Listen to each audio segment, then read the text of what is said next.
Hola, ¿qué tal? Bueno, hoy vamos a terminar de ver algunos de los temas de la guía 5 de la materia, en la que estuvimos hablando de entrelazamiento. Recordemos un poco de cuál fue la idea de todo esto. Empezamos viendo que aparecía una característica cuando uno estudiaba sistemas compuestos, sí, que parecía de alguna forma relacionar las distintas partes de ese sistema compuesto. ¿Okay? Nosotros definimos qué significaba que un estado estuviese entrelazado entre dos partes. Significaba básicamente que cuando el estado era puro uno no lo podía escribir como un producto tensorial entre esas dos partes al estado. Y bueno, lo que vimos es que en la primera de estas clases sobre este tema, vimos que esa cantidad de ese entrelazamiento se podía utilizar para hacer tareas, ¿sí? Era un recurso, en definitiva. Hicimos un ejemplo en particular de cómo se podía utilizar ese entrelazamiento para hacer una tarea particular, que era la de teleportar un estado cuántico, ¿sí? Arbitrario. Se utilizaba para eso el entrelazamiento como un recurso. Después, en la clase siguiente, la clase pasada, lo que estuvimos viendo era cómo ampliar la descripción que uno hacía de los estados cuánticos de un sistema. Justamente en particular por el tema de que exista el entrelazamiento. Si tenemos un estado global puro, formado, digamos, por dos subsistemas, y ese estado está entrelazado entre las dos partes, sabemos que el estado reducido a uno de esos subsistemas no se va a poder describir como un estado puro. Eso lo vimos en la clase pasada, va a ser mixto, y por eso toma relevancia el concepto de matriz densidad reducida, además de que también la matriz densidad en sí es un objeto necesario y útil para describir estados correspondientes a mezclas estadísticas, ¿sí? Como habíamos visto en la clase pasada. Así que bueno, en la clase pasada vimos lo que era la matriz densidad, las propiedades que tenía, vimos cómo terminar de completar los postulados que habíamos escrito para estados puros, cuando ahora uno permitía que los estados de mi sistema estén descritos en general por una matriz densidad, ¿sí? Que era un operador.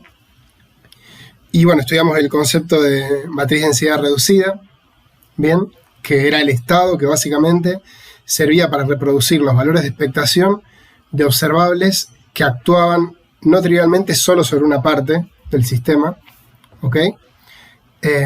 Y bueno, estuvimos haciendo algunos ejercicios calculando algunas matrices de densidad reducidas. En particular, vimos esta caracterización del entrelazamiento cuando el estado era puro. Si un estado global es puro, la matriz de densidad reducida a una de esas partes es mixta si el estado puro está entrelazado. Así que bueno, hasta ahora estuvimos viendo más bien de forma cualitativa el entrelazamiento, y la idea de la clase de hoy es hacerlo de forma cuantitativa. O sea, vamos a introducir una cantidad que me va a permitir medir qué tan entrelazado está un estado. Me va a permitir ponerle un numerito al entrelazamiento, ¿sí? Pero bueno, antes de eso vamos a hablar de una cantidad que va a estar asociada a la que vamos a usar, que es la entropía de von Neumann, y que va a medir qué tan mixto es un estado. Así que vamos a pasar a hacer eso. Entonces esto sería la sección 5.4, que vamos a llamar medidas de entrelazamiento.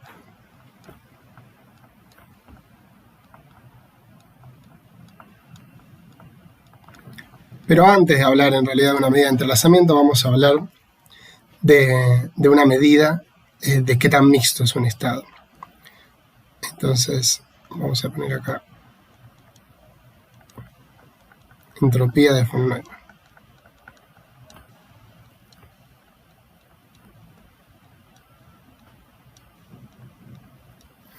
Bien. Bueno, dado un estado ρ, un estado físico de algún sistema, uno va a definir lo que se conoce como entropía de von Neumann asociada a ese estado. Le voy a poner un nombre, S de ρ, ¿sí? Esa es la entropía de von Neumann del estado ρ. Y esto se define como menos la traza de ρ por el logaritmo de ρ. ¿Sí? Recuerden que ρ es un estado que ahora está representado en general por un operador. Bien, esta definición, acá tenemos que tomar el logaritmo de un operador, multiplicarlo por el mismo operador y tomarle la traza y poner un signo menos.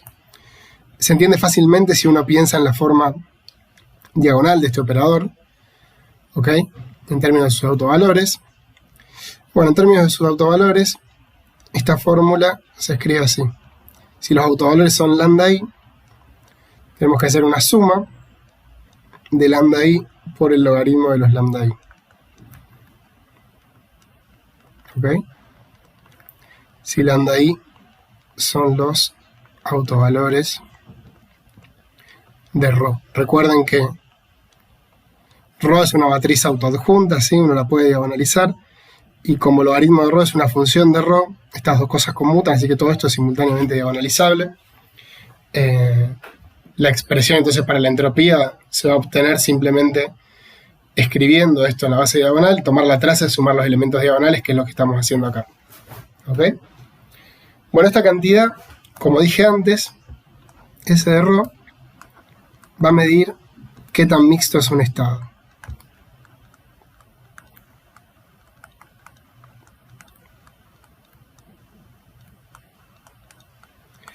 Y fíjense que rápidamente podemos ver un par de ejemplos de esto.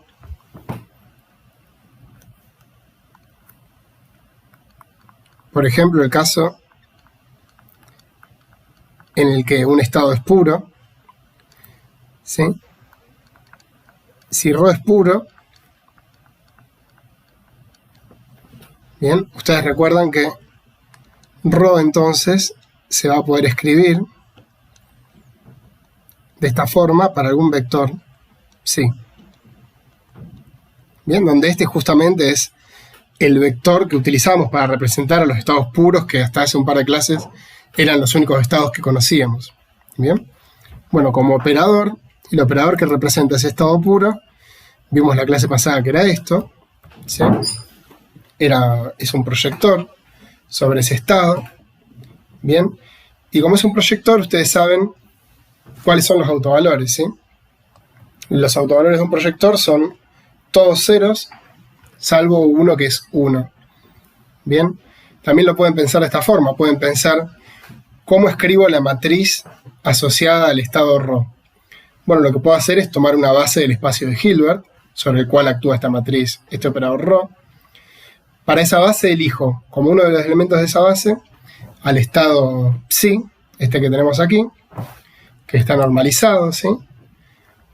Y la completo esa base con otros estados que sean ortogonales. Bueno, en esa base que elegí, hay un solo elemento de esa matriz que va a ser no nulo, que va a ser justamente el elemento correspondiente a este elemento de matriz. Este va a ser el único que va a ser distinto de 0, que va a ser igual a 1, ¿sí? Se ve de acá de la expresión, y todos los otros van a ser ceros. Entonces, teniendo en cuenta eso y pensando en la definición que dimos acá para la entropía de von Neumann, lo que tenemos es que en esta suma aparecen un montón de autovalores que son 0 y solamente uno que es 1, ¿sí? Los que son 0, por la definición misma, no contribuyen, ¿sí? Acá aparece un 0 por logaritmo de algo. El 0 pesa más que el logaritmo, así que entiendan esta suma como que se suma sobre todos los autovalores que no son nulos, ¿sí? Y entonces lo único que nos queda es que S de ρ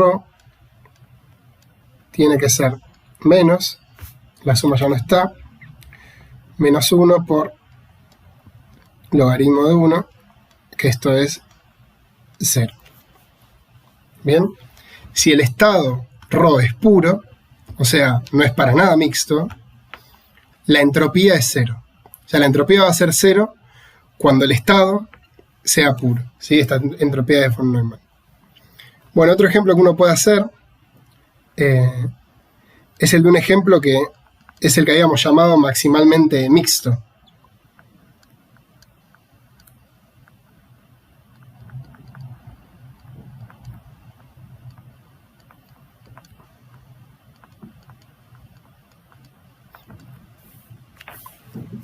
¿Sí? Si ρ era maximalmente mixto, pensemos para simplificar en, por ejemplo, dimensión 2. Imaginen que tenemos un estado de qubit.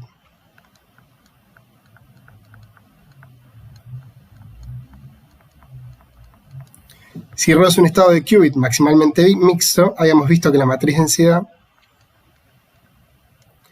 era la identidad dividido 2. ¿Bien? O sea, en general, un estado maximalmente mixto va a ser la matriz de identidad dividido la dimensión del espacio de Hilbert. Acá lo tomamos como 2 para tener solamente 2 elementos. Entonces, ¿cómo uno va a calcular la entropía? Bueno, la entropía de ese estado ρ, como dijimos antes, lo que tenemos que hacer es agarrar los autovalores y sumarlos. Acá todos los autovalores son los mismos, ¿sí? Aparece el autovalor 1 medio con degeneración 2. Entonces lo que tenemos es que va a aparecer 2 veces menos 1 medio por el logaritmo de 1 medio. Bien, viendo la expresión que escribimos aquí arriba. ¿Ok? Y entonces, esto que está acá va a dar, el 2 se va con este 1 medio, ¿sí? Y el logaritmo de 1 medio queda logaritmo de 1 menos logaritmo de 2. Logaritmo de 1 es 0, o sea que el menos se va con el que estaba afuera y me queda simplemente logaritmo de 2. Bien. O sea, este estado, que es maximalmente mixto, tiene entropía igual al logaritmo de 2. ¿Ok?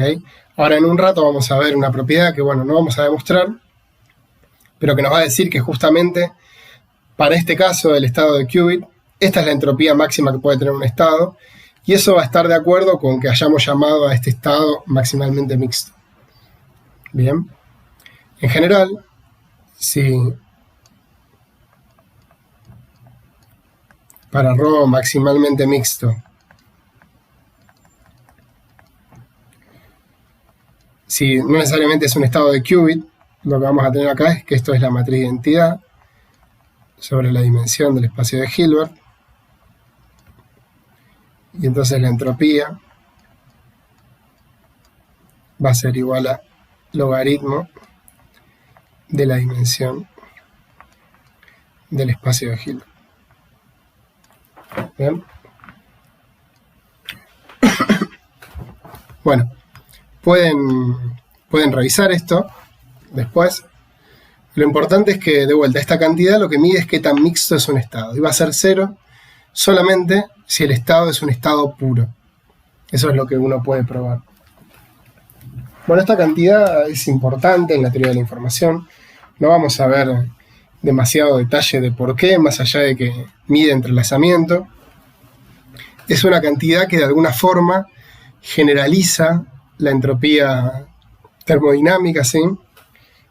Uno va a poder reducir la entropía termodinámica cuando considera el conjunto de estados térmicos. O sea, un estado térmico es un estado particular que, bueno, en un rato voy a comentar un poco mejor cómo escribirlo, pero bueno, para esos estados van a valer propiedades similares a las que uno conoce para los estados térmicos y, bueno, para la entropía y energía que uno conoce de los estados térmicos de termodinámica. Bien. Y bueno, esta cantidad es bastante útil, como dije antes, no solo por el hecho de que es una medida de qué tan mixto es un estado, sino que también porque utilizada, digamos, adecuadamente me va a poder permitir medir el entrelazamiento. Por ahora estamos midiendo qué tan mixto es un estado, ¿sí? Entonces vamos a poner algunas propiedades de esta cantidad.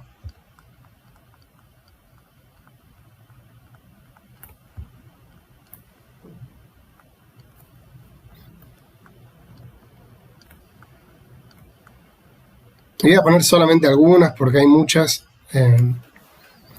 No vamos a mencionar todas, vamos a mencionar solamente las que son más relevantes. Bueno, una de ellas es que la entropía es siempre positiva para cualquier estado. Fíjense que como la matriz de densidad, recuerden que era un operador positivo, sus autovalores son positivos, y recuerden que además la matriz de densidad tenía que tener traza 1, así que como los autovalores son positivos y como la traza tiene que ser 1, los autovalores tienen que estar entre 0 y 1. Así que este logaritmo que aparece acá en la definición va a ser el logaritmo de un número entre 0 y 1, que me va a dar un número negativo, multiplicado por un número positivo, me va a seguir dando un número negativo, y este signo de acá me lo va a convertir en algo positivo. ¿Ok? O sea que de la misma definición se ve sencillamente que la entropía es una cantidad positiva. Así que la entropía, bueno, es positiva. Otra propiedad es una cota para la entropía, que dice que la entropía siempre está acotada por la dimensión del espacio de Hilbert, ¿sí? El espacio de Hilbert H en donde actúa la matriz de densidad. Esto pensando que el espacio de Hilbert tiene dimensión finita, ¿sí? Si no, bueno, no habrá una cota, podrás llegar a tomar valores grandes en principio. Y como les dije antes, esto está de acuerdo, o mejor dicho, refuerza el hecho del nombre que le habíamos puesto a estos estados, la clase pasada, como estados maximalmente mixtos, ¿sí? Son los estados que, fíjense, acá me quedó menor o igual que la dimensión, es menor o igual que el logaritmo de la dimensión, que es lo que habíamos escrito ahí arriba, ¿bien? Como decía recién, la entropía es menor o igual a esto, o sea, el logaritmo de la dimensión del espacio de Hilbert es el mayor valor que puede tomar la entropía, y es el que toma justamente para los estados maximalmente mixtos. ¿Okay? O sea que si esto mide qué tan mixto es un estado, está bastante bien la definición, ¿no? Porque me da 0 cuando el estado es completamente puro, es puro, y me da el valor máximo que puede tomar cuando el estado es maximalmente mixto. En el medio habrá un continuo de valores. Bueno, y después hay otras propiedades. Voy a poner una más antes de hablar de eso. La que se conoce como concavidad de la entropía, que la escribo porque va a aparecer en alguno de los ejercicios. Esto me dice que si yo le calculo la entropía a una combinación de esta forma, donde estas ρ son matrices de densidad, con esto quiero decir que son operadores autoadjuntos, positivos y de traza 1. Bueno, esta entropía tiene que ser mayor o igual a la suma de los PI por S de ρ, donde acá los PI son probabilidades, ¿sí? O sea, son un conjunto de números positivos que suman 1. Bien, esta se conoce como concavidad. La vamos a ver después con más detalle. Pero ahora me quiero concentrar en otras que se obtienen cuando uno lo que hace es pensar que el espacio de Hilbert de mi sistema está formado por más de una parte. Entonces, imaginemos que el espacio de Hilbert uno lo puede dividir en dos partes. En una parte asociada a un subsistema A y en otra asociada a un subsistema B, cuyos estados están descritos por Hilberts HA y HB. Bien, bueno. Entonces, si esto sucede, uno va a poder escribir que la entropía de ρA más la entropía de ρB es mayor o igual a la entropía de ρ. Donde, para que se entienda qué es cada una de estas cosas, ρA sería la traza sobre B de ρ, ρB, la traza sobre A de ρ, y ρ es un estado global del sistema, ¿sí? Del Hilbert H, un estado. Esta propiedad se conoce como subaditividad.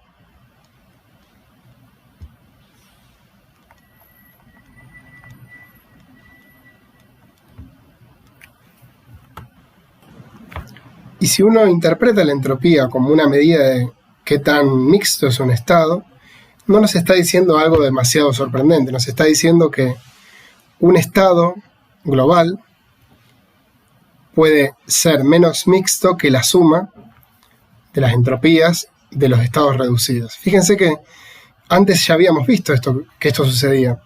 Si uno, por ejemplo, tenía un estado global que fuese puro y que estuviese maximalmente entrelazado, bien, en ese caso la entropía del estado puro vimos hace un rato que era 0, pero si ese estado global está maximalmente entrelazado, las matrices de densidad reducidas ρA y ρB son proporcionales a la identidad, ¿sí? Y tienen entropía de entanglement máxima, la máxima que pueden tener. Así que el lado izquierdo va a ser mayor que el lado derecho en ese caso. Bueno, eso es general. El lado izquierdo va a ser mayor o igual al lado derecho, y la igualdad se va a dar solamente cuando los sistemas están descorrelacionados. O sea, cuando la matriz global se puede escribir como un producto tensorial de ρA por ρB. Voy a escribir eso acá.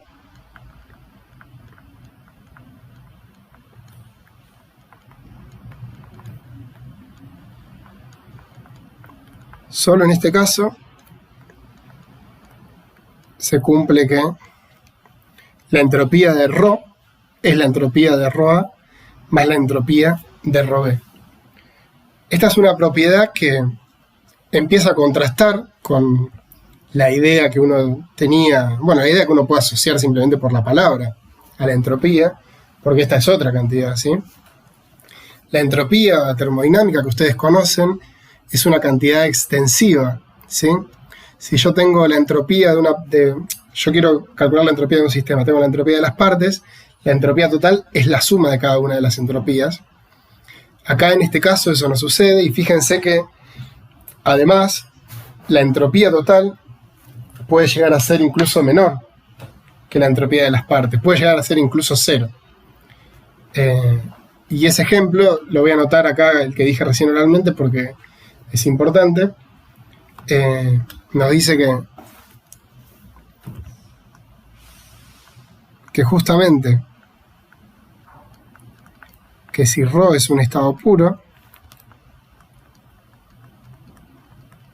del estado global, algún estado cualquiera, entonces ρA es igual a la identidad, sí, la identidad es sobre el espacio de Hilbert de HA,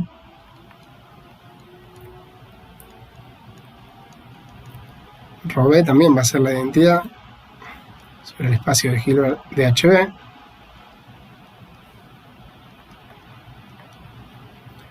y entonces lo que vamos a tener es que S de ρA más S de ρB va a ser igual al logaritmo, vamos a poner dA a la dimensión del Hilbert HA, ¿sí? A todo esto lo llamamos dA y a esto de B. Log de A más log de B. Esto, perdón, si este estado está maximalmente entrelazado, ¿no?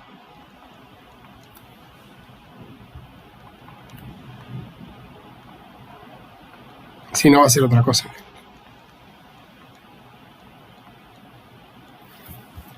Entonces, en ese caso habíamos visto que si el estado estaba máximamente entrelazado, las matrices de densidad reducida eran proporcionales a la identidad. Las entropías entonces van a sumar esto.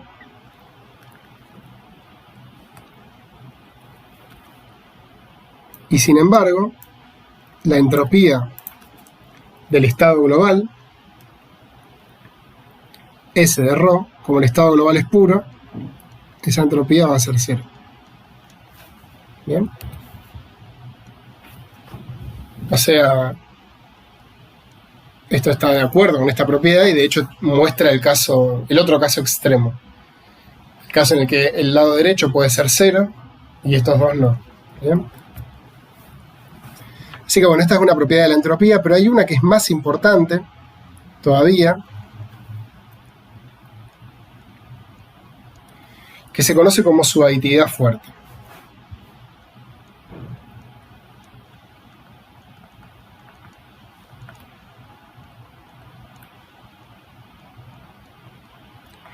De hecho, esta propiedad, junto a algún par de otras propiedades sencillas, determina completamente la forma que tiene que tener la entropía de von Neumann.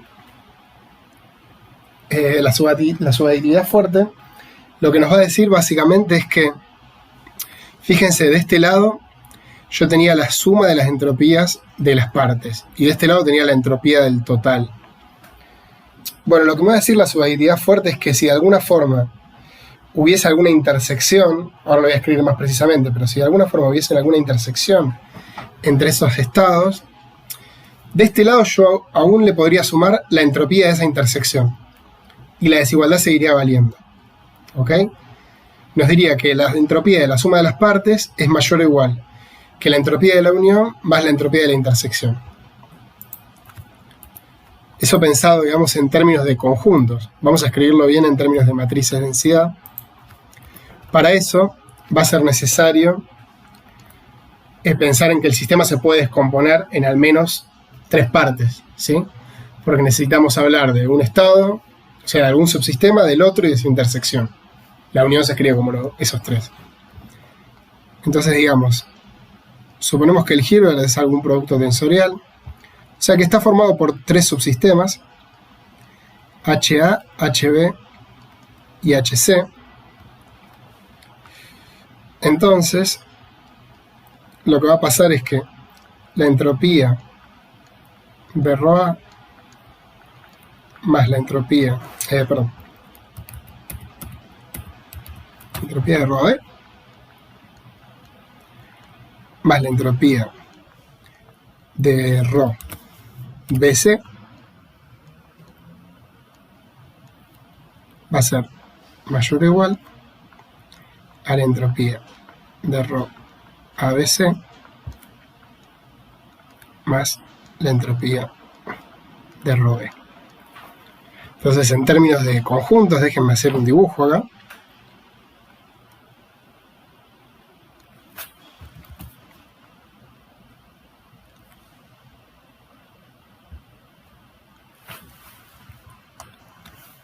Si esto es A,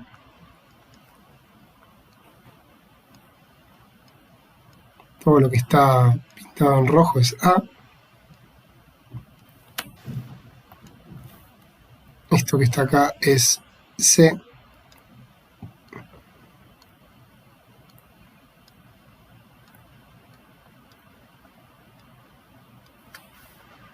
Y esto que tenemos acá en el medio es B.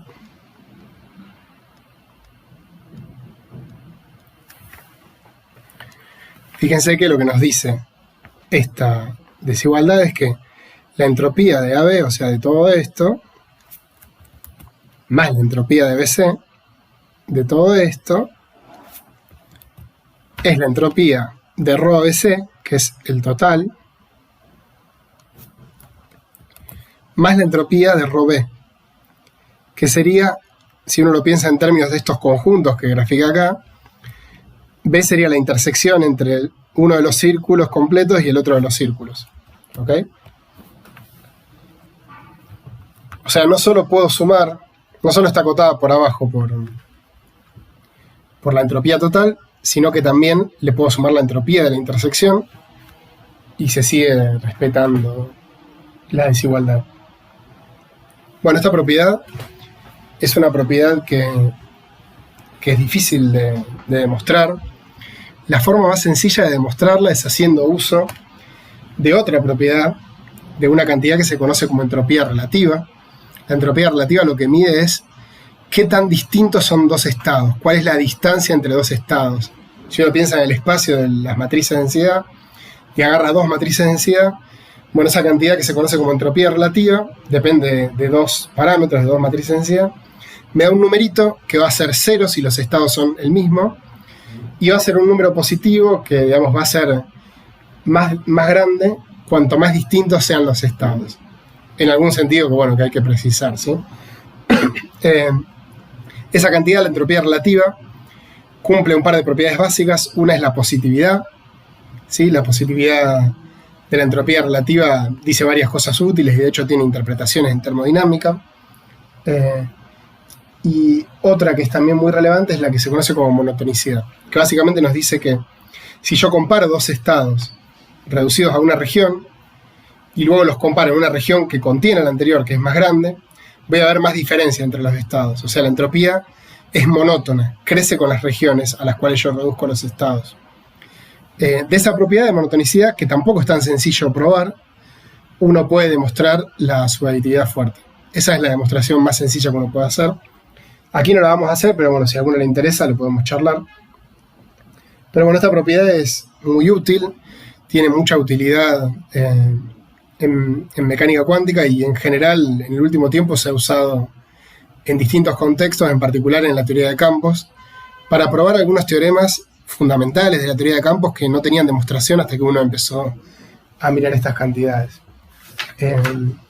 Hay un ejercicio en la práctica en el cual les proponemos que hagan una demostración numérica de la subaditividad fuerte. O sea, básicamente les pedimos que miren, les mostramos cómo generar una forma de armar matrices de densidad arbitrarias, ¿sí?, de un sistema global ABC, para que uno pueda tirar un montón de matrices random, ¿sí?, que cumplan las propiedades de ser matrices de densidad, cómo calcular las matrices de densidad reducidas a las regiones A, B, BC y B. Bueno, en este caso, en el ejercicio, la intersección es C en vez de B, que fue lo que puse acá. Lo van a entender porque ahí está la propiedad. Y bueno, la idea es que testeen numéricamente cuánto vale esta combinación. O sea, cuánto vale S rho AB más S rho BC menos S rho ABC menos S rho B. Numéricamente deberían ver que mientras las cosas sean matrices de densidad, pongan la matriz de densidad que pongan, eso da un número siempre positivo. Y aquí lo van a hacer con matrices de densidad aleatorias y van a ver que efectivamente es un número positivo. Para eso, previo a ese ejercicio, hay otro ejercicio numérico. Son los dos ejercicios optativos, ¿sí? Es posible que a muchos les interesen las cosas numéricas, así que este es un momento ideal para hacer esas cosas.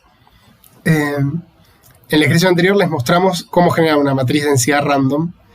En particular, en la práctica está contado utilizando en matemática, pero bueno, después vamos a subir un video en el que Brian cuenta este ejercicio también aparte, para que lo vean si les interesa.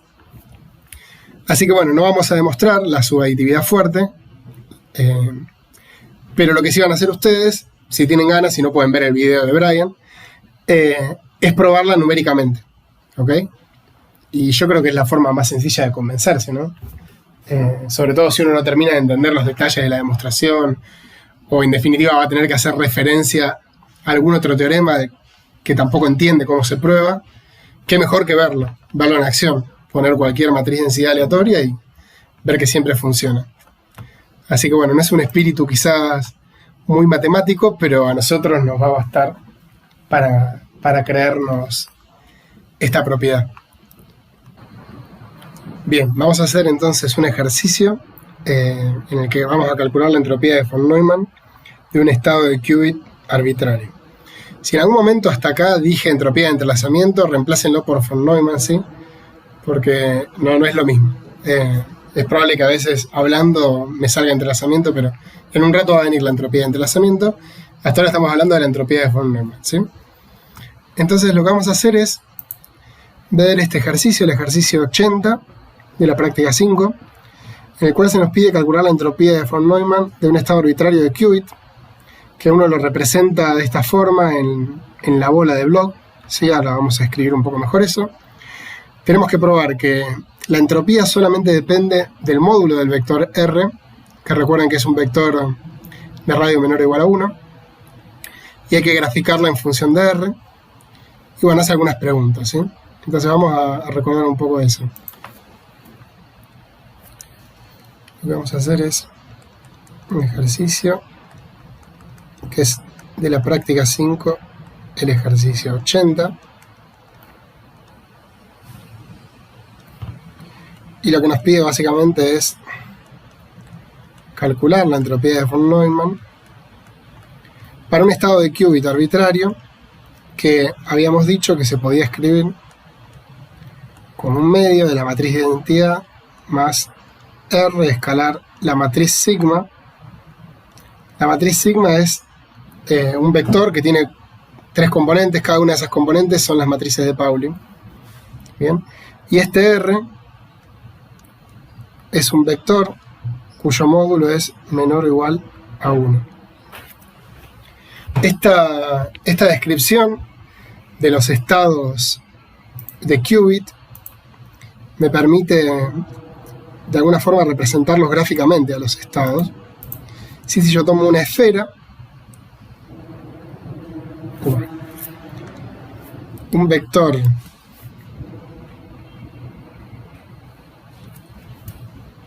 arbitrario que caiga dentro de esa esfera de radio 1, va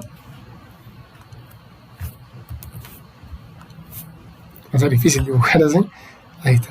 Si este es R y esta esfera tiene radio 1,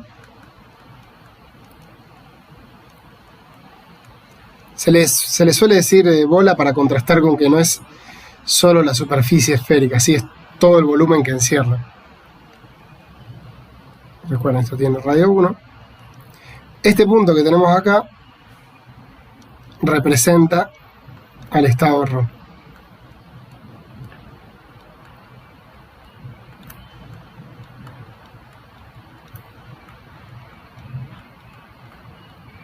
Como cualquier estado, yo lo puedo escribir así, de esta forma. Y este vector lo único que tiene que cumplir es que su módulo tiene que ser menor o igual a 1. Bueno, todas esas matrices las puedo pensar como que están representadas gráficamente en el espacio de estos vectores R en una bola, que es la bola de Bloch. Vamos a poner bola acá para que no se confunda con la esfera, que es la superficie. Bien. Bueno, la idea es calcular entonces la entropía de un estado genérico en la bola de Bloch. Es un estado de qubit, ¿sí? Un estado de un sistema de dimensión 2. El espacio de Hilbert tiene dimensión 2. Y bueno, para hacer eso lo que tenemos que mirar primero es cuáles son los autovalores de la matriz ρ. Y para ello tenemos que trabajar un poquito más la expresión de lo que es ρ. Fíjense que ρ, dijimos que era un medio por la identidad más R escalar sigma. Así que esto es un medio por la identidad más la componente X de R por la matriz sigma X, la componente Y de R por la matriz sigma Y, más la componente Z de R por la matriz sigma Z. Bien, si recuerdan la representación de estas matrices, son matrices de dimensión 2, lo que vamos a tener acá es 1 de esta identidad, y el término que aparece en la diagonal, estos no tienen elementos diagonales, sigma X y sigma Y, sigma Z sí, tiene un elemento diagonal 1 acá arriba, o sea que RZ me va a quedar sumando, y en el otro elemento de diagonal, RZ va a quedar restando porque el otro autovalor de sigma Z es menos 1. Y en los elementos no diagonales voy a tener Rx por el elemento de sigma X. Sigma X tiene dos elementos 1 en la antidiagonal, así que me queda solamente Rx. Y Ri tiene menos I arriba e I abajo. Así que me va a quedar menos I por Ri. Y acá abajo me va a quedar Rx más I por Ri. Bien, tenemos esta matriz. Lo que queremos hacer es calcular los autovalores. Así que eso ustedes lo pueden hacer sencillamente. Si no, pueden recurrir a la matemática para chequear, como hice yo acá. A ver, no se alcanza a ver. Ahí está. Uno le pide que le calcule los autovalores de esta matriz y nos tira los autovalores. Bueno, en este caso voy a anotarlo, los autovalores de esta matriz son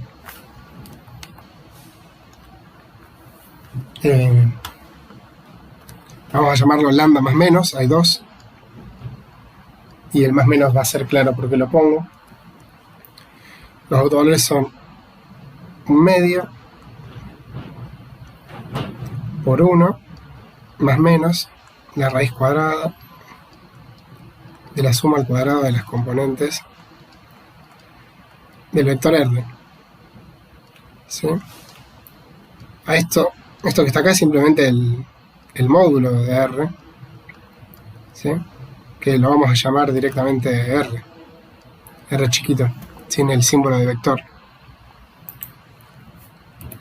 Así que esto que está acá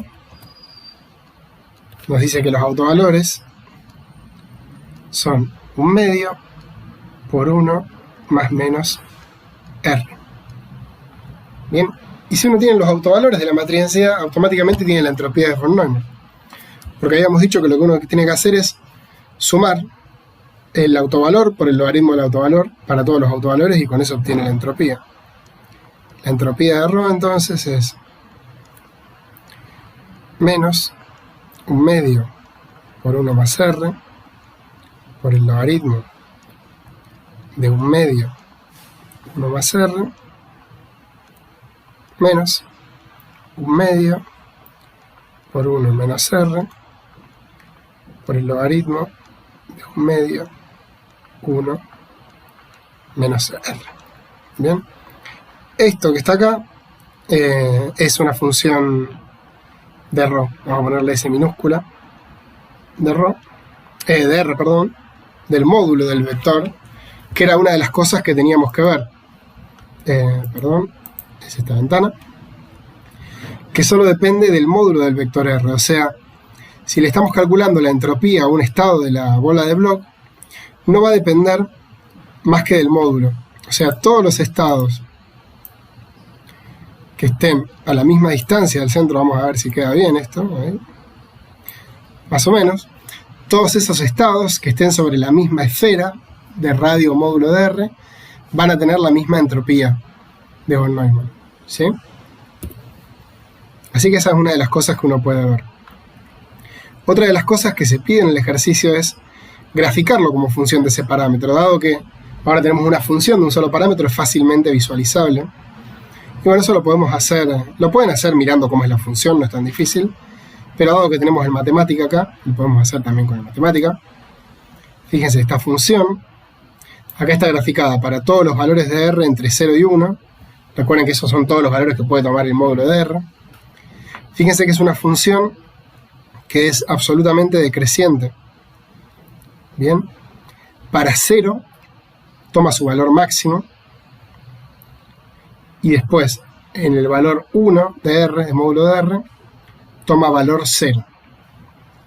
Bien, recuerden que la entropía es 0 si el estado es puro. Esto lo que nos está diciendo es que los estados que tienen módulo de R igual a 1 son estados puros. O sea, los estados de la esfera de Bloch son todos los estados puros de qubits. Eso es justamente lo que habíamos visto hace mucho tiempo atrás, cuando introdujimos la esfera de Bloch. La superficie de la esfera representaba todos los estados puros de un qubit. ¿Bien? Todos los que están en el interior de la bola, o sea, con módulo de R menor o igual a 1, van a ser estados mixtos, ¿sí? Fíjense que tienen entropía distinta de 0. Y en particular el estado que está en el centro tiene que ser el que tiene entropía máxima. Este sistema, el sistema de qubit, tiene un espacio de Hilbert con dimensión 2. Así que esta entropía debería coincidir con el logaritmo de 2, ¿sí? Y fíjense que si uno grafica aparte el logaritmo de 2, efectivamente es el valor máximo. Acá en rojo estoy mostrando cuánto vale el logaritmo de 2 y acá está de vuelta la curva de la entropía que vimos recién. Efectivamente, esto nos dice que el estado más impuro de qubit está ubicado en el centro de la bola de Bloch, ¿okay? O sea, a medida que nos vamos más hacia adentro en la bola de Bloch, achicando el módulo de R, el estado se hace cada vez más impuro. O sea, vamos a entonces sacar esos grafiquitos acá, los voy a pegar.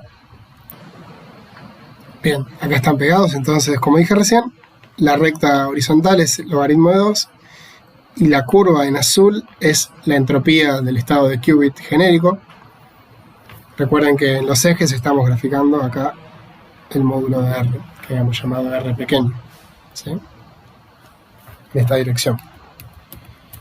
Entonces lo que nos dice esto es que la superficie con módulo de R igual a 1 en la bola de Bloch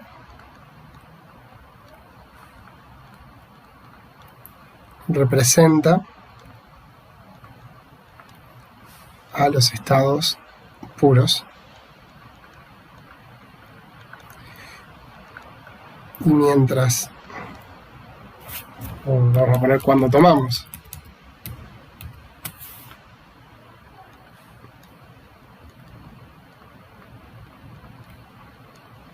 módulo de R cada vez menor, obtenemos estados más impuros o más mixtos, ¿sí? En particular,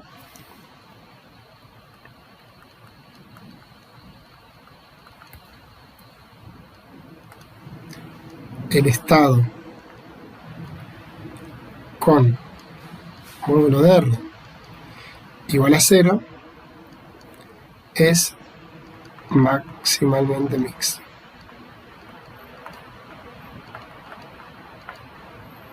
Y tiene entropía igual a el logaritmo de 2.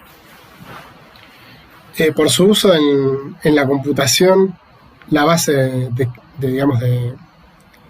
espacio de dimensión 2, los qubits, se suelen llamar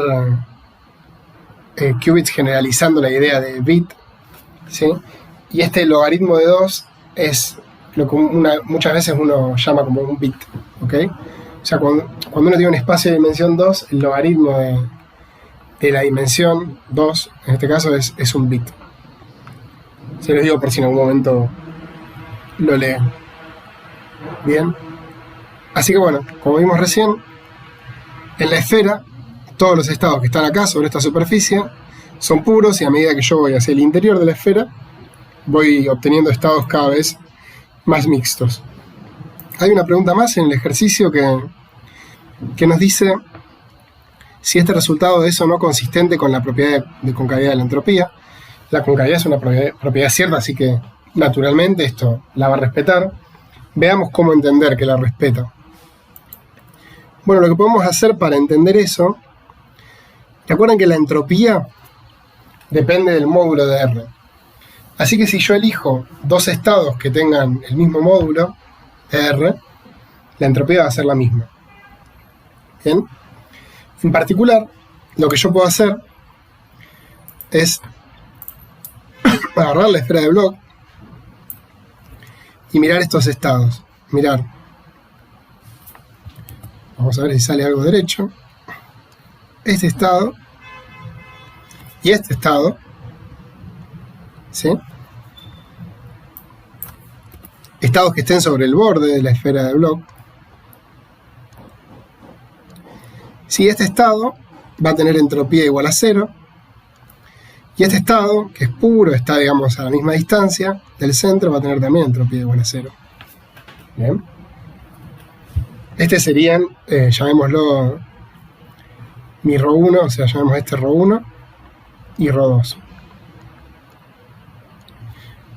¿Y qué era lo que yo quería ver con la concavidad? Bueno, veamos la concavidad cómo era. La concavidad me decía que si yo calculaba la entropía de una suma de algunos estados, ¿sí?, pesados con ciertas probabilidades, la entropía de eso era mayor o igual que la entropía de cada uno de esos estados pesadas con las probabilidades que había usado antes. Así que acá estoy considerando dos estados para ilustrar ese punto. Bien, llamemos entonces ρ al estado que se construye sumando esos estados con alguna probabilidad.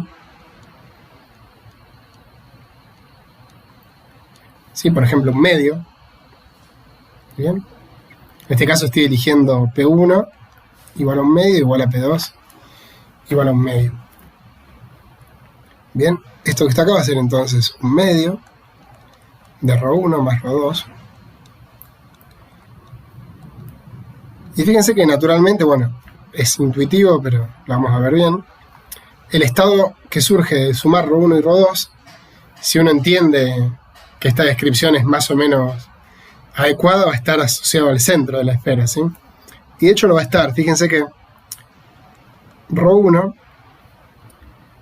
como es un estado de qubit, se va a escribir como un medio por la identidad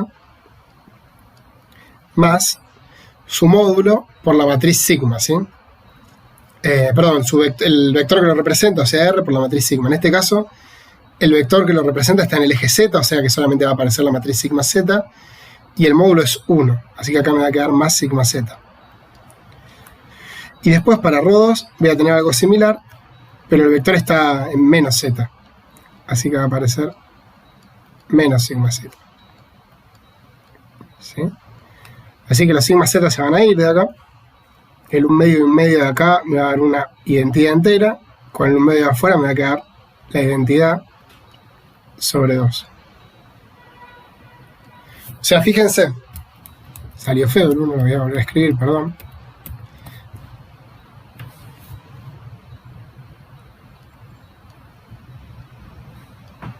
Entonces, fíjense. Por un lado nosotros tenemos la suma de PI por ρI, y a eso le queremos calcular la entropía. En este caso esto va a ser la entropía de ρ, ¿sí? Y por otro lado, lo que queremos hacer es calcular la suma de PI por las entropías de ρI. Bien. Y esto que está acá va a ser, fíjense, cada entropía de cada uno de los ρI era 0, así que todo esto que está acá va a ser 0, ¿sí? Y esto que está acá es la entropía de ρ, que es un estado maximalmente mixto, así que va a tener entropía igual al logaritmo de 2.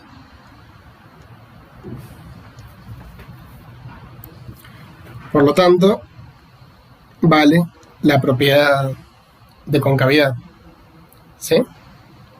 Acá lo vimos en un caso particular en el cual tomamos dos vectores sobre la esfera de Bloch. Ustedes podrían pensarlo más en general, tomando estados que no tengan módulo de R igual a 1, de manera de que el término de la derecha no se anule, sino que tengan el mismo módulo, y van a poder sacar también algo, recordando cómo se escribe cada uno de estos estados de la misma forma que hicimos acá.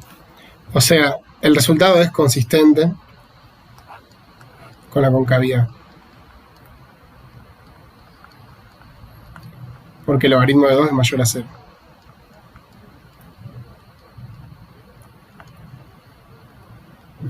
Bien.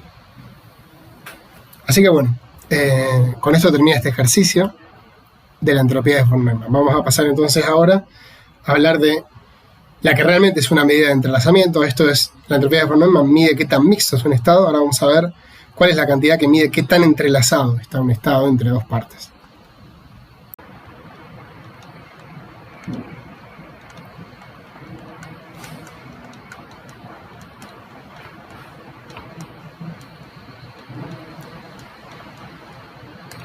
Bueno, naturalmente la entropía de entrelazamiento va a tener algo que ver con la entropía de von Neumann, si no, no habríamos estado hablando de eso en este rato.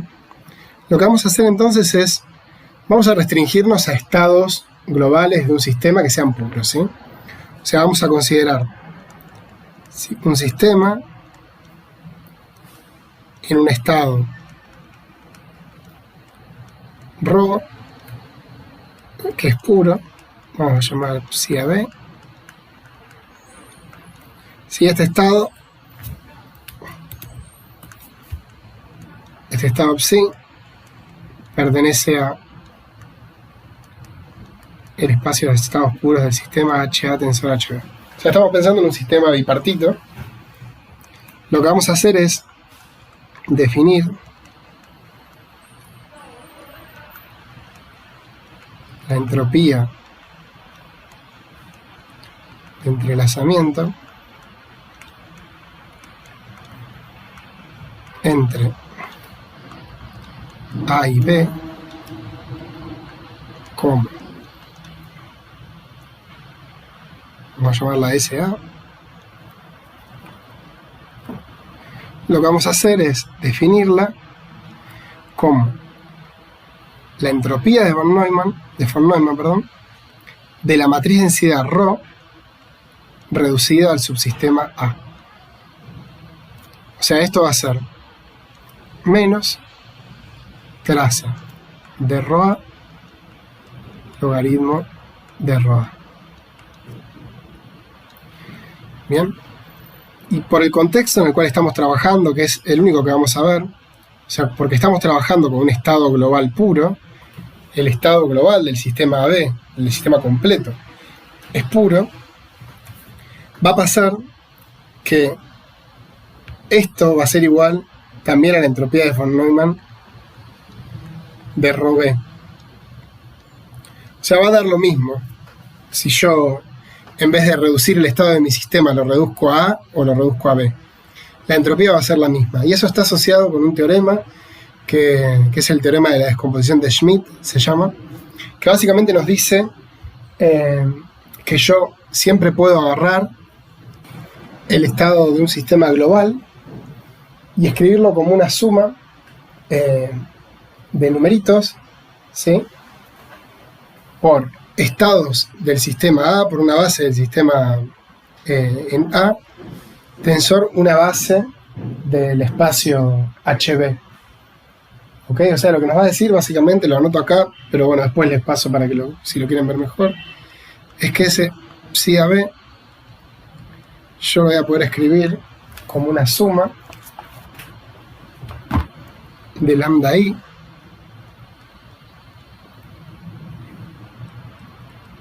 por IA tensor IB, donde los IA son estados ortonormales del espacio de Hilbert HA y los IB son estados ortonormales del espacio de Hilbert HB. Bien, y estos lambdas son números no negativos, ¿sí?, que satisfacen que su suma es 1. Si yo escribo esto así, y lo que hago es ahora escribirme el estado ρ y sacarle la traza sobre A y la traza sobre B, van a ver que esas dos matrices de densidad, o sea, ρA y ρB, terminan teniendo los mismos autovalores, salvo autovalores que pueden ser 0. ¿Ok? Pero son autovalores, los 0 no contribuyen a la entropía. Así que, como tienen los mismos autovalores, salvo algunos ceros, las entropías van a ser las mismas, las entropías de von Neumann. Entonces, por eso hablamos antes de la entropía de von Neumann. La entropía de von Neumann me permite describir el entrelazamiento en forma cuantitativa. El entrelazamiento entre dos partes de un sistema que se encuentra en un estado puro lo voy a medir con la entropía de von Neumann de la matriz de densidad reducida a alguna de esas partes. Recuerden que esto era la matriz de densidad reducida al subsistema A. ¿Bien? Y acá voy a anotar entonces entre paréntesis, coincide con S de ρB, ya que estamos tomando ρ puro. Y les dejo una referencia por si quieren ver el teorema de descomposición de Schmidt, que es interesante, es útil porque permite encontrar purificaciones de cualquier estado. Da una idea de cómo hacerlo. Les voy a poner acá que esto está relacionado.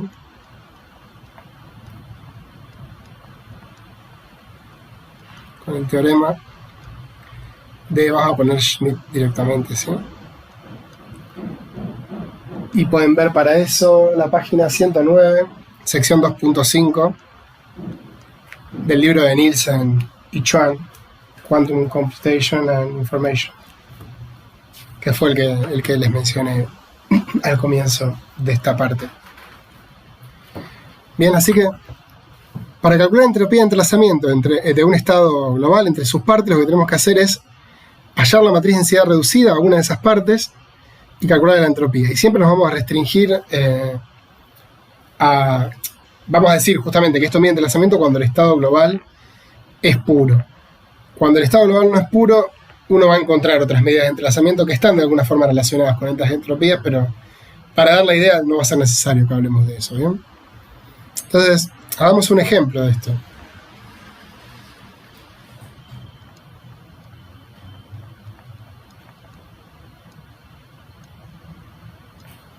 Vamos a considerar, por ejemplo,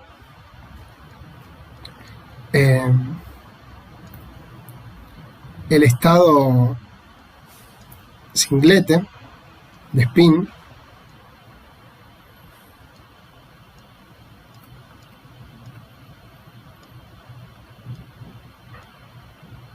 ¿sí?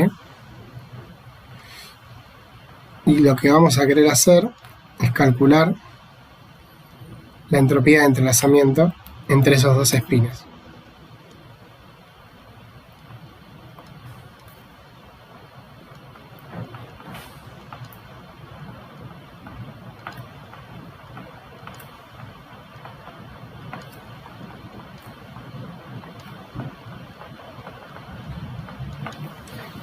Este estado habíamos dicho que era un estado maximalmente entrelazado, era un estado que era uno de los pares de Bell. Así que lo que tenemos que obtener es que la entropía de entrelazamiento sea la máxima posible. Bueno, fíjense que si este estado lo llamamos psi, voy a llamarlo psi al estado global.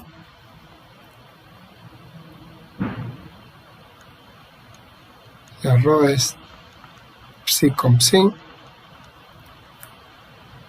ρ1 o ρ A, vamos a ponerle, el spin A se va a obtener haciendo la traza parcial sobre B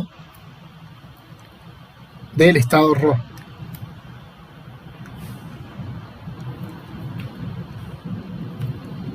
Esto ya lo vieron, pero bueno, lo hacemos rápido de vuelta. Hacer la traza parcial es simplemente sumar los elementos diagonales en la base del espacio B. O sea, lo que uno tiene que hacer es agarrar y tomar el estado ρ, que es psi, psi, donde recuerden que psi es el estado de singlete,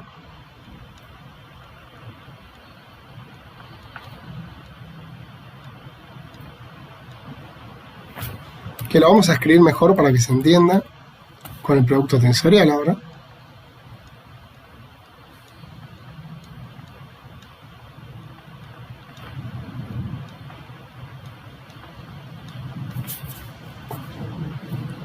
Y lo que tengo que hacer es tomar los elementos diagonales, los elementos de matriz diagonales en B. O sea, tengo que hacer el bracket con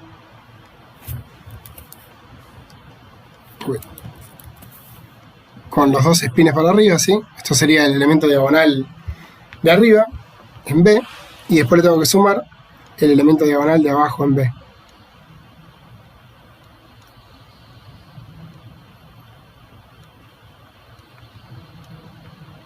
Bien, bueno, mirando que es psi acá arriba, yo puedo sacar estas cosas. Sí, fíjense. Por un lado, cuando agarre esto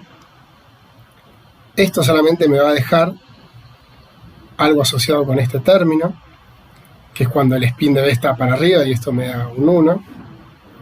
Bien. Y algo similar va a pasar con esta parte. O sea, solamente me va a quedar un medio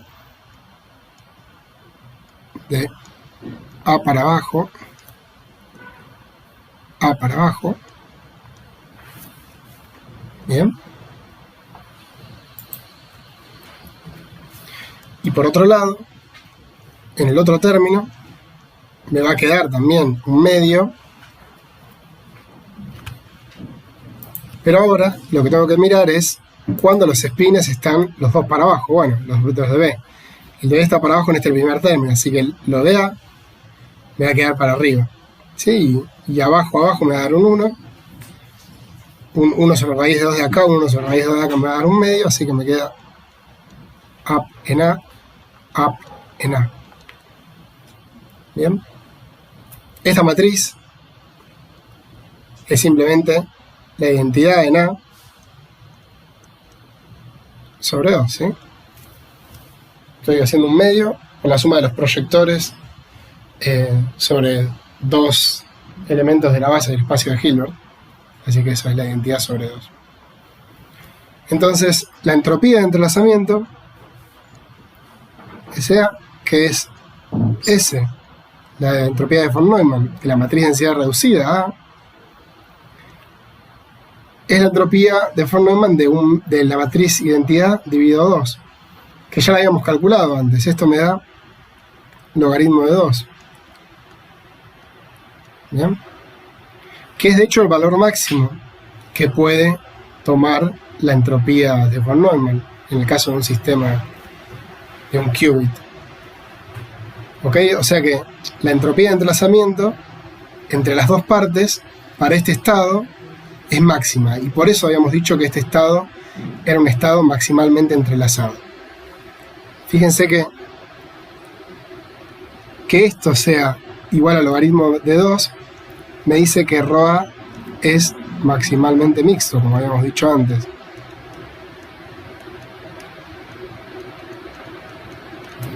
Y que la entropía de entrelazamiento entre A y B sea logaritmo de 2, me dice que el estado psi a B, o psi lo habíamos puesto directamente, me parece, ¿eh?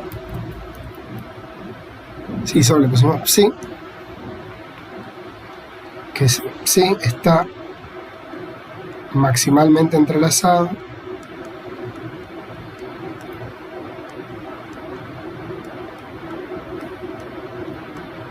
entre A y B.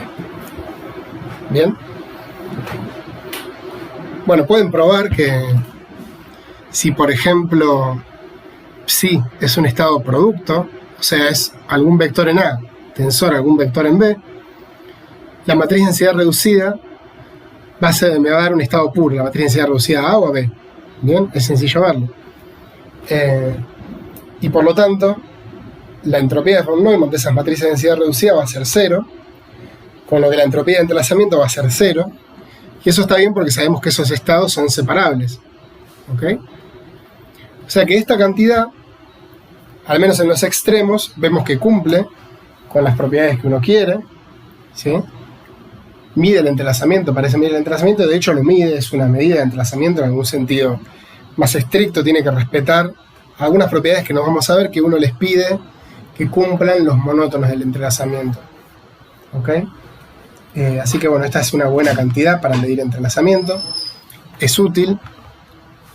Hay un ejercicio que ustedes van a poder hacer después que les pide calcular la entropía de entrelazamiento entre dos qubits que están en algún estado un poco más complicado que el que vimos recién.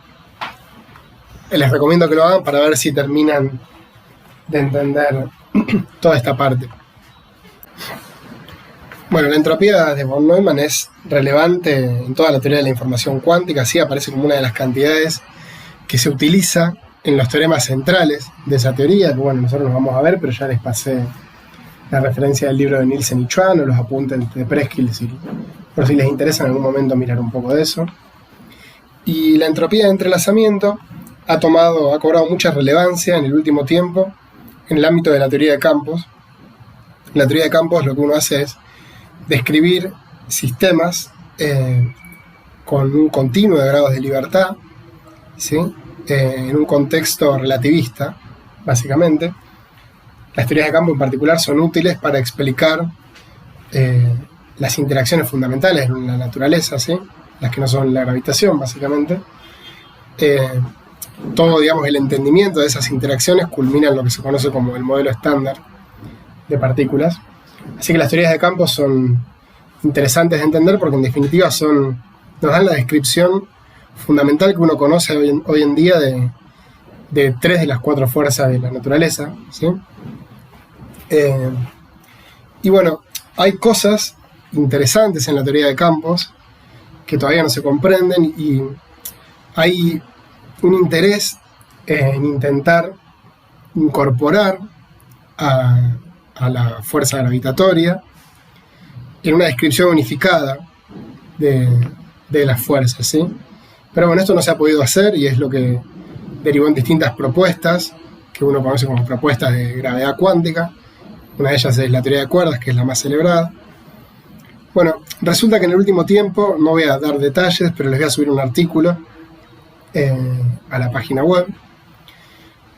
Se entendió que la entropía de entrelazamiento, o bueno, entender el entrelazamiento en general, en las teorías de campos, parece dar algunas pistas, o al menos aparecen resultados curiosos que indican que quizás entender mejor el entrelazamiento en la teoría de campos puede ayudar a comprender un poco mejor cosas de una teoría de gravedad cuántica. ¿Okay? Está dicho, es básicamente decir nada, pero es simplemente un puntapié que les doy inicial para que vayan a ver un artículo que les voy a pasar después. O sea, esta cantidad que está acá no queda en la nada y no solo se usa en el contexto de mecánica cuántica no relativista, sino que es súper estudiada en la teoría de campos y es un área muy activa de investigación hoy en día. De hecho, hay una colaboración internacional que se conoce como IT from Qubit,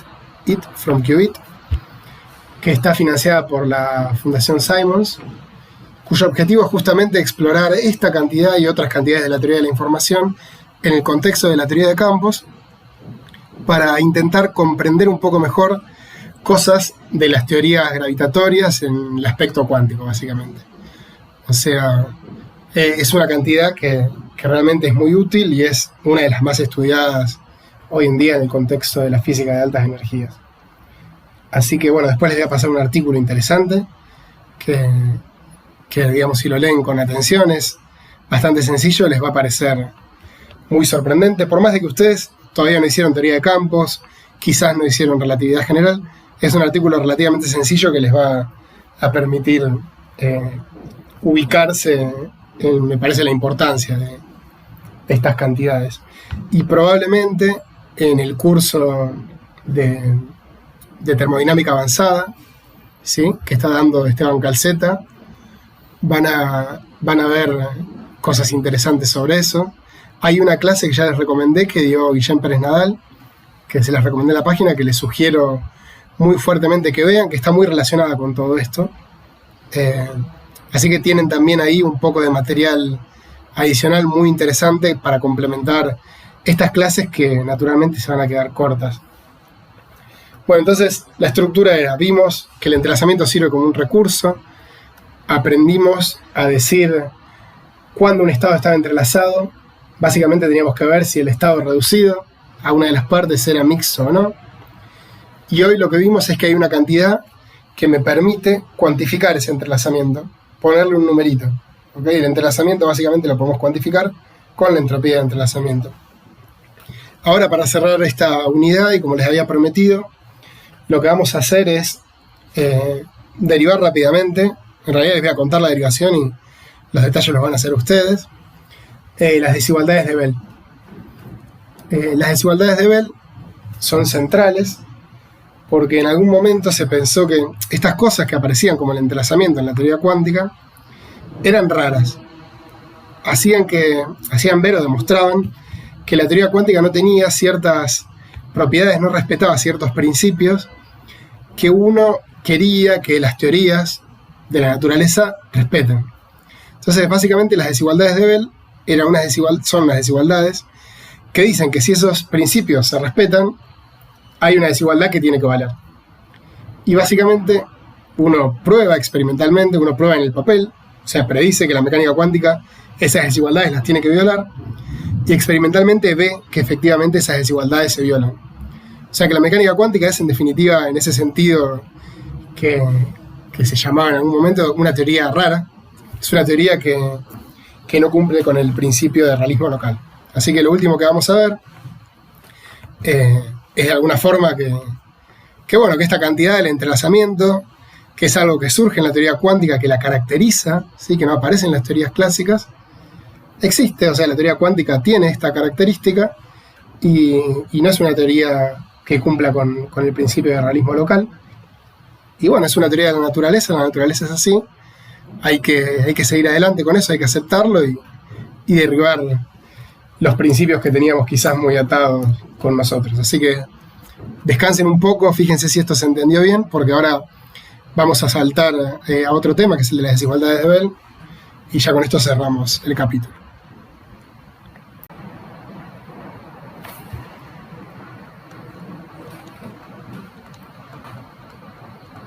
Bueno, vamos a ver entonces las desigualdades de Bell.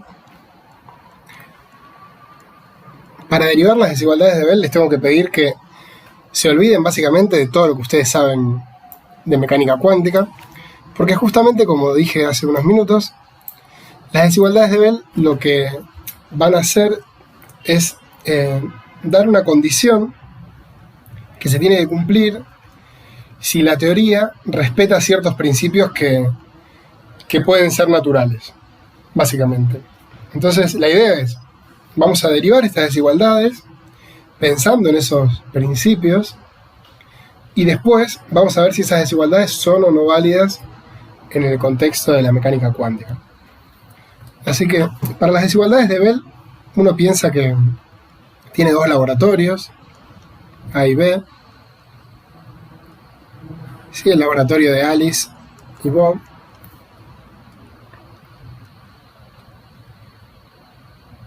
Que están separados, ¿sí? Muy separados. Y básicamente lo que uno considera es que, para hacerlo de forma esquemática, que Alice tiene la posibilidad de medir dos cantidades, dos observables, Q y R, que pueden tomar, para simplificar, valores más o menos 1, cualquiera de los dos. Y Bob también tiene otros dos observables que puede medir, que pueden tomar valores más o menos 1. Sí, ya hemos visto en particular que hay observables que tienen esos valores posibles en el contexto de la mecánica cuántica, pero olvidémonos de eso. Lo que vamos a ver es que cierto valor de expectación asociado a la combinación de estos observables tiene que cumplir una desigualdad particular. Y bueno, ¿qué es lo que vamos a asumir? Lo primero que vamos a asumir es que las cantidades estas físicas, Q, R, S y T, tienen valores definidos previos a la observación. Sí, eso es lo que se conoce como el principio o la asunción del realismo. Esa idea de que cuando uno mide, lo que uno está haciendo es revelar un resultado que ya estaba, digamos, ahí, básicamente. La cantidad estaba en ese valor, cuando yo mido, lo que hago es mirar ese resultado que ya tenía, lo revelo. O sea, una de las asunciones es el realismo. Bien, esos valores que toman los observables existen independientemente de la operación.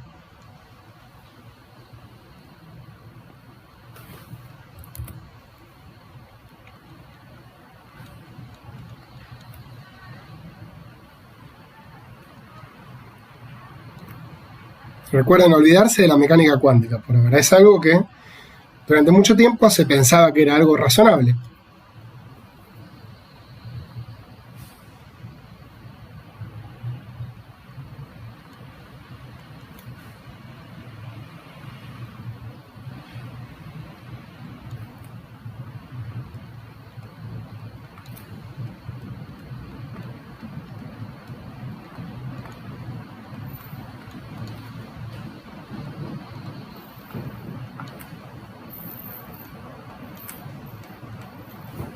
De la medición o de la observación. Vamos a poner de la medición. Entonces ese es el principio de realismo. Y después hay otro principio que es el principio de localidad, que básicamente lo que dice es que uno espera que si Alice hace mediciones en su laboratorio, esas mediciones no afecten los resultados de las mediciones que puede hacer Bob. Para eso en este setting se piensa que estos laboratorios están muy separados y que de alguna forma Bob y Alice hacen sus mediciones al mismo tiempo, ¿sí? O que están básicamente causalmente desconectados, ¿sí? Si uno lo piensa en términos relativistas. ¿Bien? Entonces, las mediciones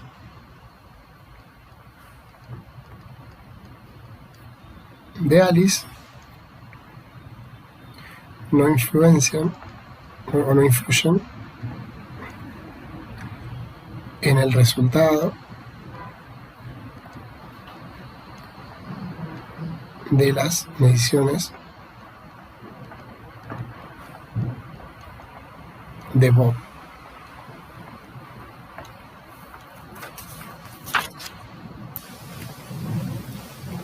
Estas dos propiedades en conjunto se conocen como el realismo local, o sea,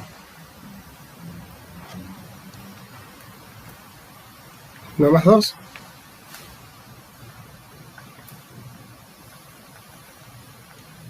es lo que se conoce como el principio de realismo local. Que si a uno no le hubiesen hablado nunca en su vida de cuántica, no le parecería una hipótesis tan rara para pedir que una teoría de la naturaleza cumpla.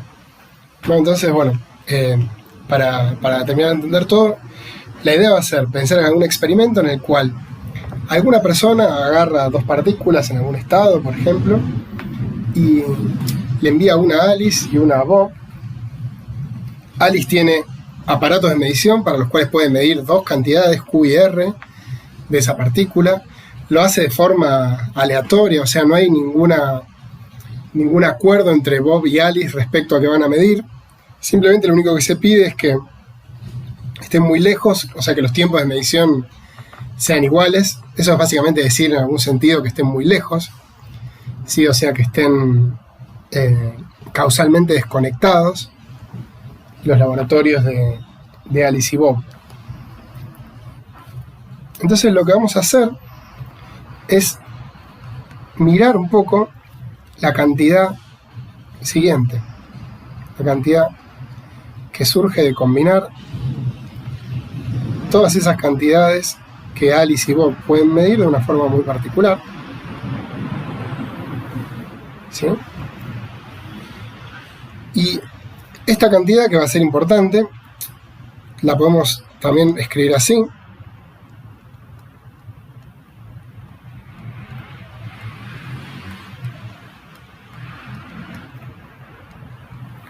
Va a ser una cantidad que, como todas estas variables pueden tomar valores más o menos 1, dijimos que estábamos imaginando una situación en la cual Alice y Bob medían cantidades cuyos resultados podían ser más 1 o menos 1. Bueno, estas cantidades es fácil ver que van a tener valores definidos, esta suma. ¿Por qué? Porque como todas son más o menos 1, Q más R, ¿sí?, puede ser o 2, en el caso en el cual las cantidades sean las dos 1, 0, si las dos cantidades tienen signos opuestos, o menos 2, si las dos cantidades tienen el valor menos 1. ¿Sí? Ahora, fíjense que acá aparece Q más R y acá aparece R menos Q. ¿Bien? Así que si esta fuese, por ejemplo, 2, en cuyo caso Q y R toman el mismo valor, esta que está acá tendría que ser 0. Si esta fuese menos 2, esta tendría que ser 0 también. Ahora, si esta fuese 0, porque una de ellas es 1 y la otra es menos 1, esta otra no va a ser 0, va a poder ser o 2 o va a poder ser menos 2. ¿Bien? Y bueno, o sea que de estos dos términos, dependiendo de cómo sean los valores de Q y R, va a quedar uno de ellos dos. Podemos mirar uno de esos dos y el resultado, digamos, va a ser el mismo si el que sobrevive es el otro. Bien, entonces, esto que está acá, imaginemos que este es el término que no es 0. ¿Ok? Si no es 0, esto que está acá es entonces más o menos 2. S es más o menos 1. Así que toda esta cantidad va a poder tomar los valores más o menos 2. O sea, lo mismo va a pasar si todo esto se anula y esto es distinto de 0. O sea, toda esta cantidad, viendo todas las posibilidades de los valores de Q, R, S y T, va a poder tomar dos valores, más o menos 2. ¿Bien? Detengan si costó seguirlo, pero es muy sencillo lo que estoy diciendo, así que frenen un minutito y lo miran. Bien, si lo siguieron entonces, la idea va a ser hacer una predicción sobre cuál va a ser el valor esperado para esta cantidad, ¿sí? En forma estadística. Entonces, lo que vamos a suponer es que hay una probabilidad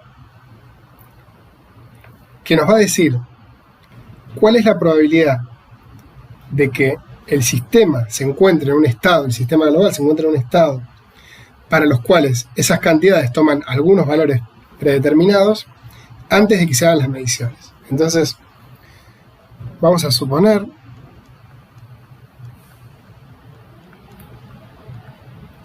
que hay una función P de Q, R, S, T que nos dice la probabilidad de que antes de medir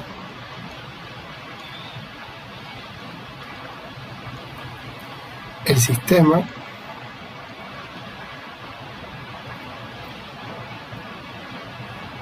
se encuentre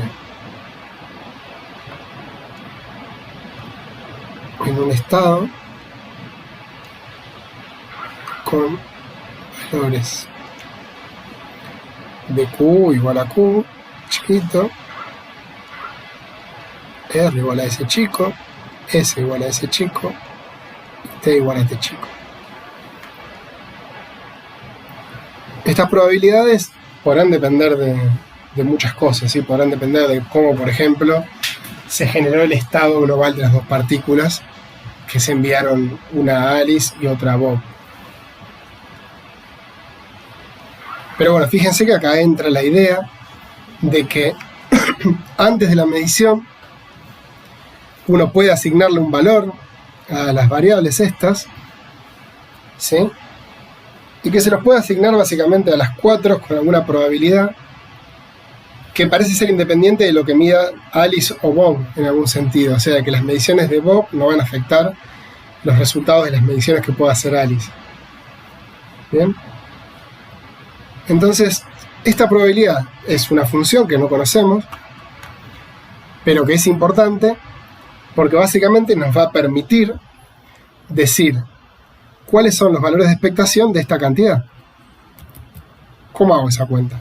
Entonces, voy a diferenciar acá, voy a poner una E y un paréntesis para indicar valor de expectación, porque quiero de vuelta resaltar que estamos planteando esta desigualdad en un contexto que no es el de la mecánica cuántica, estamos derivándola en general sin pensar en la teoría cuántica, ¿sí? Basándonos en estos principios, el realismo y la localidad. Entonces, si tenemos esta probabilidad, el valor de expectación de esa cantidad que escribimos ahí arriba, el valor esperado de esa cantidad,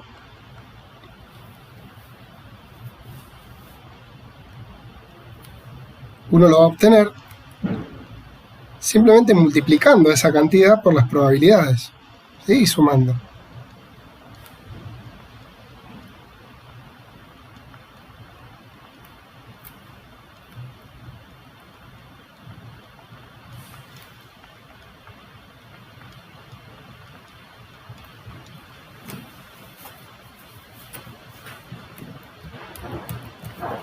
vamos a ser más claros. Vamos a poner específicamente que esas cantidades ya tomaron los valores esos, ¿eh? O sea, Q, S, RS más RT menos QT. Bien, entonces, básicamente estoy pesando esta combinación, que fue la que escribí antes acá arriba, para estos valores con la probabilidad de que esa combinación tome esos valores particulares. Bien. Bueno, esta cantidad habíamos visto que podía ser más o menos 2. Así que esto va a estar acotado por poner el valor más grande de eso, que es 2.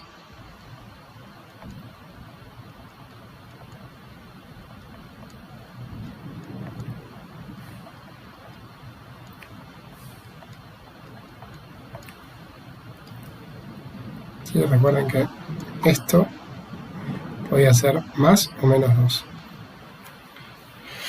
Y entonces, como estas son probabilidades y acá estamos sumando sobre todos los valores, obtenemos un 1 de esta suma y esto nos queda 2. Bien. Esto por un lado. Esto me dice cómo sería el valor de expectación o una desigualdad para el valor de expectación de esta cantidad. Ahora, por otro lado, lo que yo puedo hacer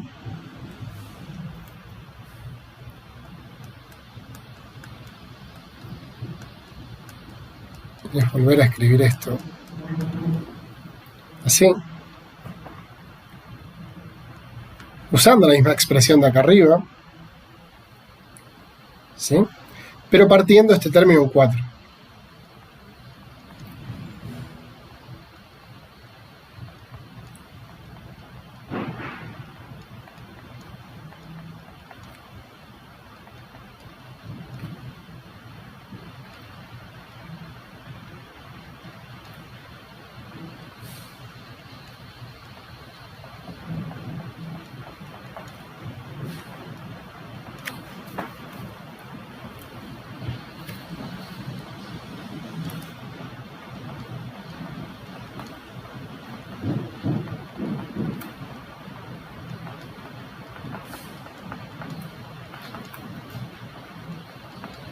Me queda un último término,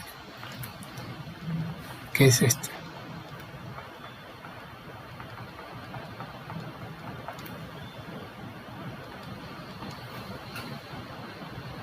Bien. Estas 4 cosas que están acá son los valores esperados de estas cantidades de QS, de RS, de RT y de QT, ¿sí?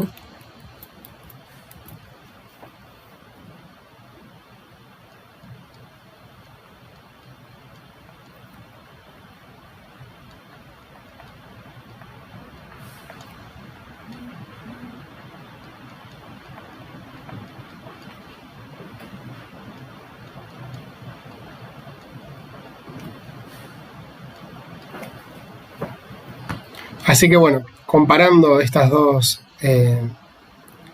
expresiones, ¿sí? Poniendo que E es igual a todo esto, podemos llegar a lo que se conoce como desigualdad de Bell, que nos dice que esta suma de valores de expectación de estas 4 cantidades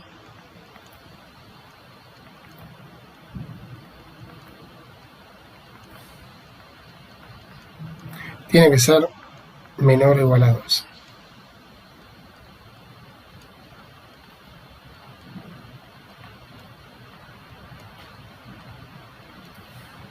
Bien. Bueno, esta derivación que hice yo recién de la desigualdad de Bell, por si la quieren ver un poquito mejor, está hecha también en el libro de Nielsen y Chuan, en el capítulo 2.6. Es de las más sencillas que hay. Probablemente hay otras que están mejor, pero me parece que captura un poco la idea de cómo se derivan. Bueno, esta desigualdad en particular se la conoce también, es una desigualdad de Bell, se la conoce también con el nombre de CH-SH.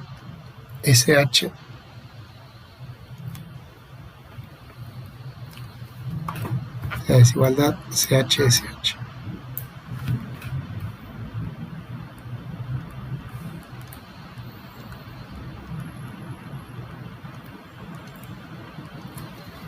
Bien.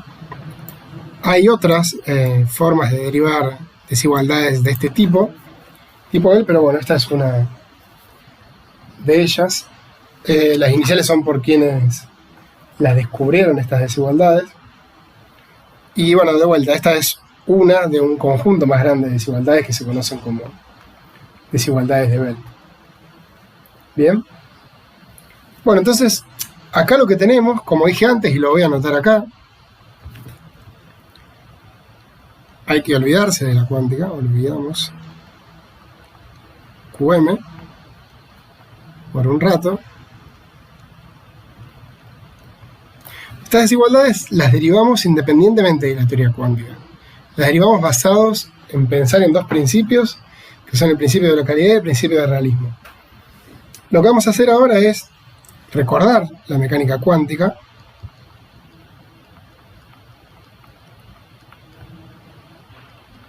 Ahora que ya pasó la primera parte, todos sabemos mecánica cuántica, así que recordemos la mecánica cuántica y veamos qué pasa con esta desigualdad. ¿Bien? Bueno, lo que yo les propongo es que miren lo siguiente.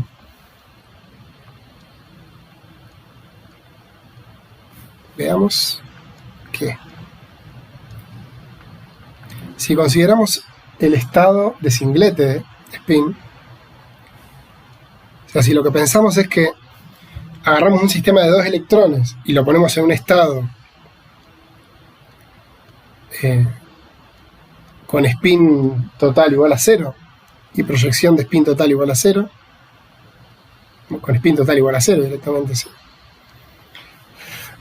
Y le mandamos uno de esos electrones, por ejemplo a Alice, y el otro a Bob, manteniendo este estado de spin en este estado de singlete que escribimos acá, vamos a poder encontrar observables del sistema, o sea, el electrón que se llevó Alice y del electrón que se llevó Bob, que cumplan con las hipótesis anteriores para esos observables Q, R, S y T. En particular lo que queríamos era que sus valores puedan ser más o menos 1, vamos a poder encontrar observables así. Ya todos deben tener en mente cuáles son esos observables. Y vamos a ver cuánto da esa desigualdad CH-SH. Les adelanto que esa desigualdad se va a violar, lo que nos va a decir que la mecánica cuántica no es una teoría que cumpla con el principio de realismo local.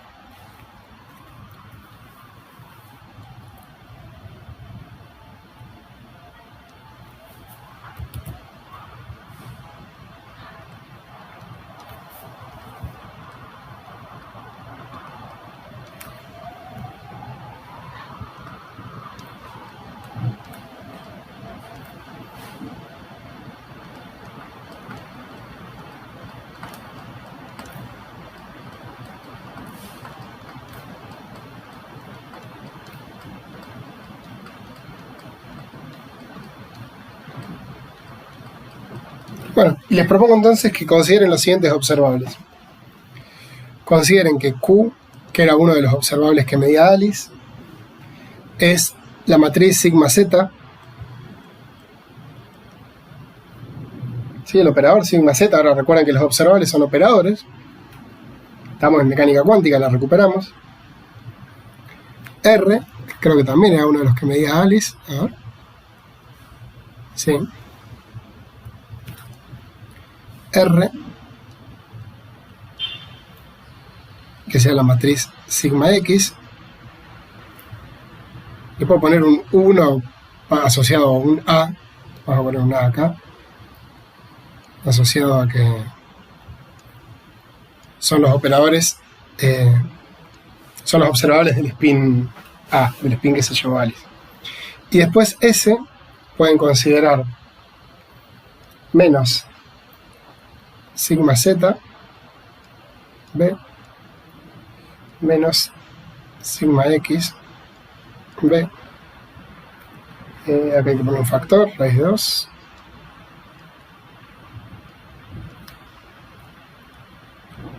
Y T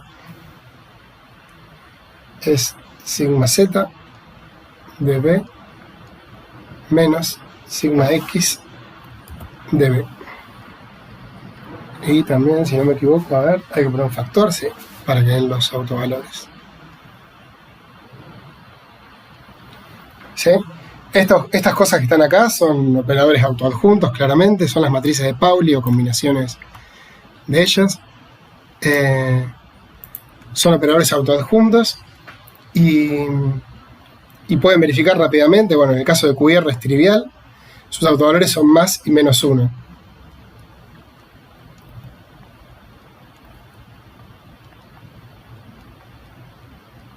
Son todos observables con autovalores más o menos 1, o sea, estamos bien, cumplen las propiedades que uno quería que se cumplan.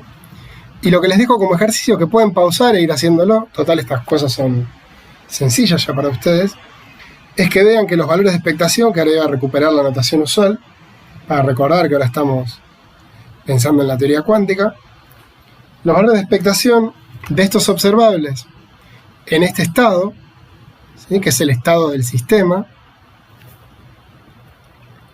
son los siguientes.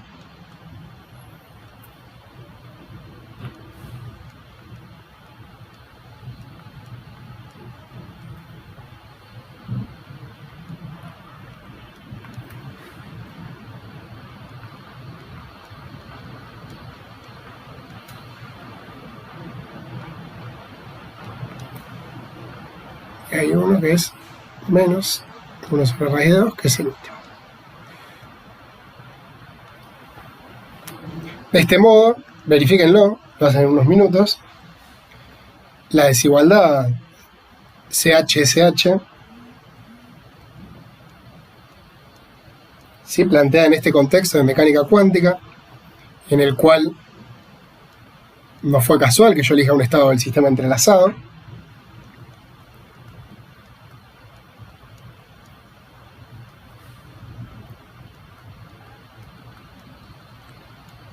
Van a dar este valor. O sea, la suma de los valores de expectación de estos observables, que según esta desigualdad que habíamos derivado tenía que ser menor o igual a 2, en mecánica cuántica nos da 2 raíz de 2, que es claramente mayor que 2. ¿Sí? Por lo tanto, la mecánica cuántica viola las desigualdades de Bell.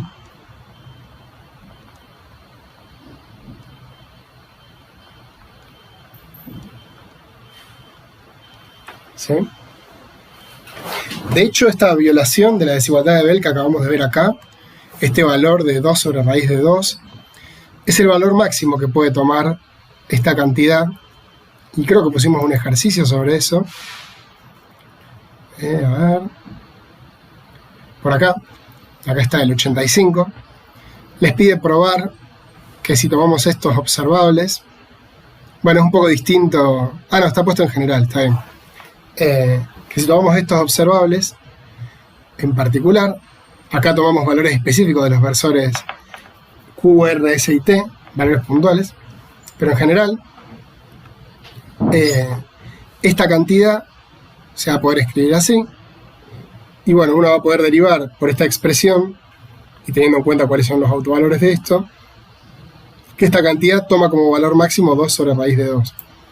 O sea que un sistema de 2 electrones en este estado entrelazado, en este estado maximalmente entrelazado, viola la desigualdad CH-SH de forma máxima, toma el valor más grande posible que puede tomar esos observables, pero en particular supera el valor que uno espera que tome esa cantidad si asume el principio de realismo local. O sea, QM no cumple con el principio de realismo local. Bien.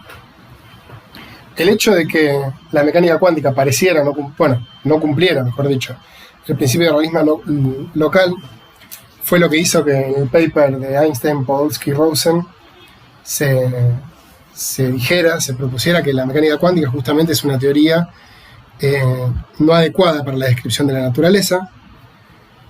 Pero bueno, un tiempo después se hicieron experimentos para ver qué valores tomaban estas cantidades y efectivamente se vio que las desigualdades de Bell, que derivamos recién, se violan en la naturaleza. ¿Bien? Y de hecho, para poder violar esas desigualdades de Bell que escribimos recién, es fundamental la presencia del entrelazamiento. Como les dije antes, no es casual que hayamos elegido un estado entrelazado. Bueno, cuando el estado es maximalmente entrelazado, la violación es la máxima posible. Es el entrelazamiento lo que permite violar estas desigualdades. Y una cosa de la cual se pueden convencer más o menos sencillamente es que cuando uno tiene estados separables, ¿sí? O sea, un estado que es un producto de lo de A con lo de B, uno no va a poder violar estas desigualdades, ¿sí? En el caso en el que uno tiene estados separables, la situación es similar a la que uno espera pensando, digamos, en este principio del realismo local. O sea, no se va a violar esa desigualdad. De alguna forma no está presente esta, no sé si decir, no interacción, porque no es una interacción, pero esta correlación cuántica debida al entrelazamiento entre los dos subsistemas A y B. Así que, bueno, lo que sacamos de acá es que, sin embargo, se comprobó que la naturaleza viola las desigualdades de Bell